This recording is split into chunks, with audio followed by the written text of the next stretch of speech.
এতদিন আমরা মনে করতাম জাতীয় ঐকমত্য কমিশন রেফারির ভূমিকা পালন করছে বা ফ্যাসিলিটেটরের ভূমিকা পালন করছে। কালকে যে সুপারিশ তারা সরকারের কাছে প্রদান করেছে তার মধ্যে অবশ্য একজন দস্তখতকারী মাননীয় প্রধান উপদেষ্টাও বটে জাতীয় ঐক্য কমিশনের সভাপতি হিসেবে। তো সুতরাং সেটা এক পক্ষে সরকারেরও একটা এন্ডোর্সমেন্ট হয়, জাতীয় ঐক্যমত্য কমিশনের পক্ষ থেকে তো বটেই। কিন্তু রেফারিকে আমরা কখনো গুল দিতে দেখিনি। যাই হোক, যে প্রপোজালস গুলো এবং সুপারিশগুলোর মধ্যে মোট সংযুক্তি সহ 94 পৃষ্ঠার একটা দলিল, তার মধ্যে প্রধান উপদেষ্টাকে উদ্দেশ্য করে চিঠি লেখা হয়েছে। ওখানে প্রধান উপদেষ্টা নিজেই দস্তখত করেছেন ঐকমত্য কমিশনের সভাপতি হিসেবে। তো বলা যায় সরকার এবং ঐকমত্য কমিশন তো মূলত একই।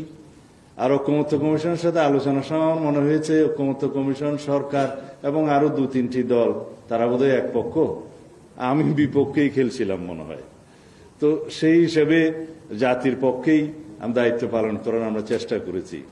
কিন্তু আমার কেন জানি মনে হয়েছে কিছু দলের প্রস্তাব এবং ঐক্য কমিশনের নিজস্ব চিন্তা ভাবনা জাতির উপরে জবরদস্তি আরোপিত করার একটা প্রচেষ্টা লক্ষ্য করেছি।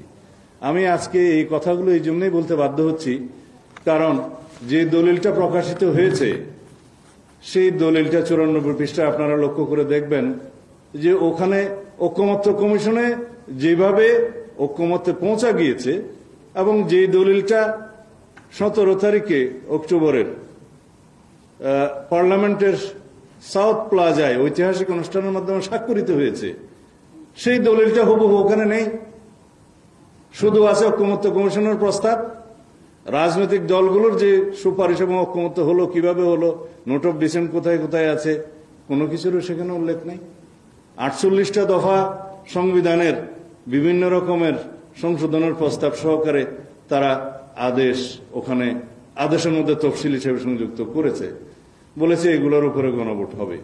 তো তাই যদি হতো 11 মাস বা 12 মাস ধরে এই কসরত কেন করা হলো জাতীয় ঐকমত্য কমিশনে? কেন মাননীয় প্রধান উপদেষ্টা ভাষণ দিয়েছিলেন জাতির উদ্দেশ্যে যে ঐকমত্য কমিশন গঠন করা হয়েছে, তার আগে সংস্কার কমিশন 6টা গঠন করা হয়েছে, তাদের সাথে আমাদের আলোচনা হয়েছে।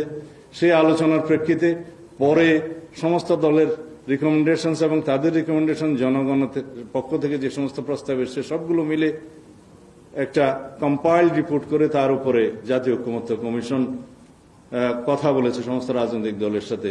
জাতীয় ঐকমত্য কমিশনের সভাপতি হিসেবে মাননীয় প্রধান উপদেষ্টা নিজে সেটা প্রকাশ করেছেন যে এখানে রাজনৈতিক দলগুলো যে সমস্ত বিষয়ে ঐকমত্য পোষণ করবে সেগুলো সংকলিত করে একটা জুলাই জাতীয় সনদ হবে, সেটা স্বাক্ষরিত হবে এবং সেটা পরবর্তী পার্লামেন্টে বাস্তবায়ন হবে। বিফোর দ্যাট যেগুলো অর্ডিন্যান্স এবং এক্সিকিউটিভ অর্ডারে বাস্তবায়ন করা সম্ভব সেগুলো সরকার করবে, এই ছিল প্রস্তাব।